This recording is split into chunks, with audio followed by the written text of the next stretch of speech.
বন্ধুরা, আগের পর্বে আমরা দেখেছি যে পুরনো ড্যান্ড্রোবিয়াম অর্কিড কিভাবে আমি প্রতিস্থাপন করলাম, যেগুলো মোটামুটি অনেকটাই পুরনো হয়ে গেছে, রুট সিস্টেম খারাপ হয়ে গেছিলো। সেই সমস্ত গাছ থেকে আবার নতুন করে প্রচুর ফুল আনার পদ্ধতি দেখাবো বলেছিলাম। আজকে দ্বিতীয় পর্যায়ে সেই ভিডিওটা আপনাদের দেখাচ্ছি। দেখুন, প্রথমে যে গাছটা দেখাচ্ছি এটাও একটা বেশ পুরনো গাছ। এটা আমি কিছুদিন আগেই রিপোর্ট করেছিলাম। রিপোর্ট করার মাত্র 2 মাসের মাথায় দেখুন কতটা ফুল আসতে শুরু করে দিয়েছে। প্রত্যেকটা গাছ থেকেই মানে প্রত্যেকটা যে কেন রয়েছে তার আগা থেকেই দুটো করে কিন্তু স্পাইক বেরোনো শুরু করে দিয়েছে। দেখুন বন্ধুরা, এই ছোট গাছটা থেকে অলরেডি 2, 3, 4, 5, 6টা স্পাইক কিন্তু দেখা যাচ্ছে, এবং এই স্পাইকগুলো ম্যাচিওর হতে না হতেই দেখবেন যে আরও এই সাইড থেকে আরও স্পাইক শুরু হয়ে যাবে। আজকে আমি দেখাবো যে কিভাবে এই স্পাইক অধিক আমরা আনতে পারি আমাদের যে সমস্ত পুরনো গাছ আছে সেই সমস্ত গাছগুলো থেকে। একটু যদি আমরা কাছ থেকে দেখি তো দেখব আমার মোটামুটি এই ধরনের প্রায় প্রত্যেকটা গাছ থেকে প্রচুর স্পাইক আসছে। একটুখানি কাছে আসো, কাছে এসে দেখো যে এই যে এখান থেকেও স্পাইক আসছে। দেখুন, এই যে একটা স্পাইক, এই একটা স্পাইক, এবং এই গাছটা থেকেও স্পাইক আসবে। এই কন্ডিশনে যখন কোনো গাছের কেন চলে আসে বেশ হৃষ্টপুষ্ট মোটা, তখনই বুঝতে হবে এর মধ্যে কিন্তু স্পাইক রয়েছে, এবং এটা আর কিছুদিনের অপেক্ষা, এর থেকেও নতুন কুড়ি চলে আসবে। এর সাথে সাথে আরও যে সমস্ত গাছ রয়েছে প্রায় প্রত্যেকটা গাছে এই সিজনে স্পাইক আসবে। প্রত্যেকটা দেখুন কেন বেশ মোটা হয়ে গেছে, যত বেশি হৃষ্টপুষ্ট হবে ততই বেশি স্পাইক হবে। আরও কিছু গাছ দেখায় বন্ধুরা, দেখুন মোটামুটি সব গাছে স্পাইক আসতে শুরু করেছে। এইগুলোই তো অলরেডি ফুলই চলে এসছে। দেখুন, এই আরও একটা স্পাইক, এই যে আরও একটা, দেখুন বন্ধুরা কি দারুণ ফুল এসছে, একদম ছোট 1 বছরের গাছ।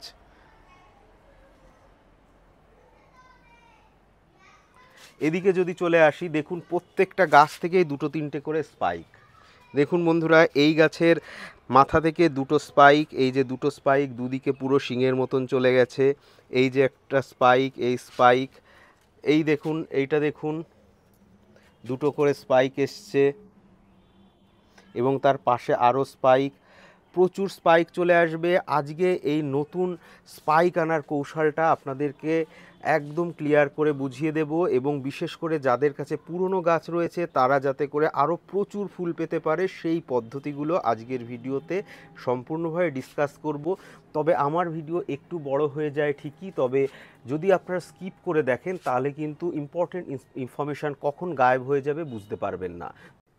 অর্কিড রোপণ করার পরপরই আমরা মোটামুটি 2 সপ্তাহ পর থেকেই দেখতে পারবো যে নতুন কেন ছাড়তে বা নতুন গ্রোথ আসতে শুরু করবে অর্কিডে। এরকম সময় আমাদেরকে গাছে ব্যালেন্স এনপিকে দিয়ে যেতে হবে উইকলি 2 গ্রাম/লিটার অনুযায়ী। এটা যে সপ্তাহে দেব তার পরের সপ্তাহে আমরা কোনো মাইক্রোনিউট্রিয়েন্টস বা সিউইড এক্সট্র্যাক্ট দিতে পারি। অর্কিডে ফুল আনা খুব একটা কঠিন বিষয় নয়। মূলত গাছটাকে প্রথমে আমাদেরকে একটু হৃষ্টপুষ্ট বা স্বাস্থ্যবান করে নিতে হবে। সেজন্য প্রথমে গাছকে খাইয়ে মোটা করে নিতে হবে, এবং তারপর গাছ যখন পরিপক্ক হবে বা পরিণত হবে তখন তাতে অনায়াসে ফুল চলে আসবে। কোনো কোনো ভ্যারাইটিতে দেখা যায় যে অনায়াসে ফুল আসে না। সে সমস্ত ক্ষেত্রে স্পেশাল কিছু কেয়ার টিপস ফলো করলেই আমাদের গাছে ফুল চলে আসবে। এবার আর একটা ইম্পর্টেন্ট জিনিস হচ্ছে গাছে বেশি করে ফুল পাওয়ার কৌশল। বিশেষত পুরনো ডালগুলো থেকেও এরকমভাবে যদি একাধিক স্পাইক চলে আসে তাহলে গাছটা অনেক বেশি ভরা ভরা লাগে এবং অনেক বেশি সুন্দর হয়ে ওঠে। এজন্যে প্রত্যেক সপ্তাহে বিকেলের দিকে একবার করে হয় সুপার সোনাটা কিংবা কাকা, বা মাসে একদিন ওবেরন স্প্রে করতে হবে। আর গাছ পরিপূর্ণ হওয়া সত্ত্বেও যদি স্পাইক না আসে সেক্ষেত্রে এনপিকে 05234 লিটারে 2 গ্রাম পরিমাণে আমরা স্প্রে করলে অন্তত 2 থেকে 3 সপ্তাহ স্প্রে করার পরেই দেখব যে কোনো কোনো গাছে স্পাইক উঁকি দিতে শুরু করবে। এরপর আমরা আরও 1-2 বার 0050 বা এনপিকে 0050 2 গ্রাম/লিটারে স্প্রে করতে পারি। তবে আমরা যাই করি না কেন আমরা মাসে অন্তত 2 বার মাইটস নাশক হিসাবে ওবেরন, সুপার সোনাটা বা কাকা বা ইন্টারপ্রিট, এই কটা মাইটস কন্ট্রোলকারী কীটনাশক আমাদেরকে যে কোনোভাবেই ব্যবহার করতে হবে। এরা একদিকে যেমন গাছকে বিশেষভাবে সুস্থতা দান করে, তার সাথে সাথে বেশি করে গাছে ফুল উৎপাদন করতে সহায়তা করে। অনেক ক্ষেত্রে দেখা যায় যে গাছে কুঁড়ি আসার পরেও কিন্তু কুঁড়ি ঝরে যাওয়ার একটা প্রবণতা থাকে। যদি আমরা এই উপাদানগুলো ব্যবহার করি তাহলে দেখা গেছে যে গাছের কুঁড়ি ঝরে যাওয়ার প্রবণতাটা অনেকটাই কম হয় এবং গাছের স্পাইকে প্রায় প্রত্যেকটা ফুলই সম্পূর্ণভাবে প্রস্ফুটিত হয়। আর সম্পূর্ণভাবে এই কালচার চলাকালীন আমাদেরকে নিয়মিত জল দিয়ে যেতে হবে। আমরা যদি গাছে পার্মানেন্ট মিডিয়া হিসাবে যদি চারকোল এবং ঝামা ইটের টুকরো ব্যবহার করে থাকি, সেক্ষেত্রে আমরা এই গরমের সময় প্রায় প্রত্যেক দিনই জল দিতে হবে গাছে। তবে যদি কখনো দেখা যায় যে ময়েশ্চার বেশি আছে তাহলে সপ্তাহে 1-2 দিন জল আমরা স্কিপ করে যেতে পারি। অর্কিডে যখন স্পাইক আসে সেক্ষেত্রে অনেক ক্ষেত্রে দেখা যায় যে টিকটিকি এসে স্পাইকের ওপর বসে থাকে এবং নরম স্পাইকগুলোকে ভেঙে দেয়। এরকম সময় যদি আমরা ডিমের খোসা একটা সাইড ফুটো করে, অর্থাৎ ভিতরের ডিমটা বার করে নিয়ে খালি খোসা যদি দু একটা অর্কিডের আশেপাশে রেখে দিই যেদিকে স্পাইক হয়েছে, সেক্ষেত্রে দেখা যায় যে ডিমের খোসা দিলে কিন্তু এই টিকটিকির উপদ্রব কম হয়। এরা কিন্তু অনেক ক্ষেত্রে কচি স্পাইক ভেঙে ফেলে। আমি নিজে এই অভিজ্ঞতা একাধিকবার করেছি, তবে এই জিনিসটা করার পর দেখলাম যে সত্যি সত্যি এটা একটা কার্যকারী ব্যাপার। এরপর আসা যাক অ্যান্টিফাঙ্গাল। অ্যান্টিফাঙ্গাল মোটামুটি বর্ষার সিজনে আমাদেরকে 15 দিনে একবার অ্যান্টিফাঙ্গাল হিসাবে যে কোনো অ্যান্টিফাঙ্গাল ব্যবহার করা যেতে পারে, সেটা সিস্টেমিক হোক বা কন্ট্যাক্ট।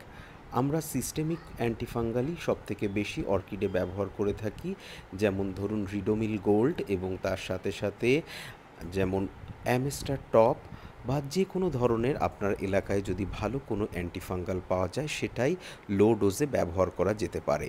সাধারণ গাছের ক্ষেত্রে যদি সেটা 2 গ্রাম/লিটারে হয় বা 2 ml/লিটার, অর্কিডের ক্ষেত্রে সেটা 1.5 ml/লিটার করা যেতে পারে।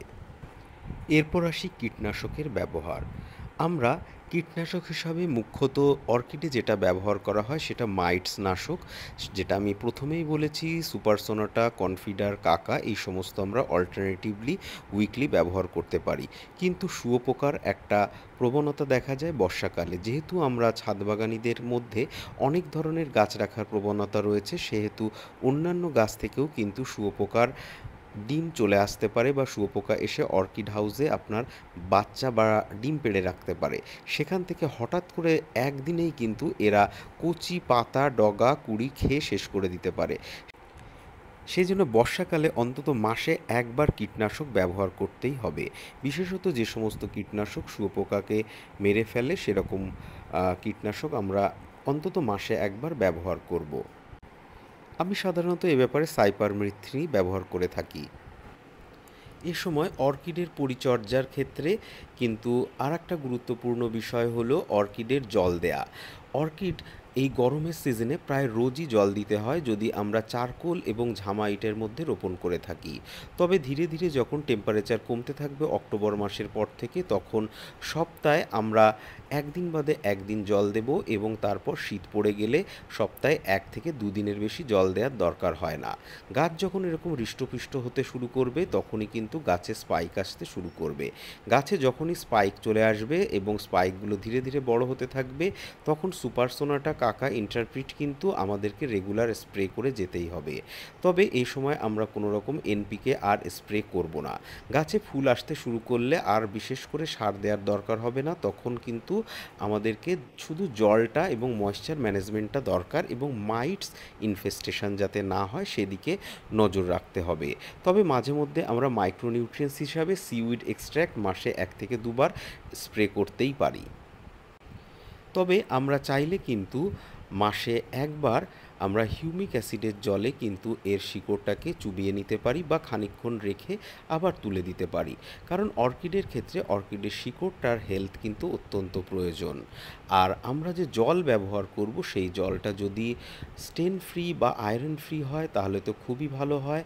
আমি বিশেষত এটা করতে পারি না, দেখুন আমার পাতায় স্পট রয়েছে জলের।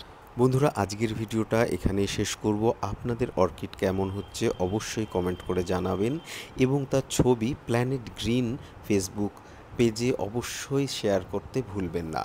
আমাদের প্ল্যানেট গ্রিন ফেসবুক গ্রুপটা কিন্তু সমস্ত বিষয়ে আলোচনা হয় এবং সেখানে অথেন্টিক সেলাররাও কিন্তু রয়েছে। আপনি চাইলে সেখানে আপনার পছন্দের গাছ কিনতেও যেমন পারেন, আপনার গাছ সেলও করতে পারবেন।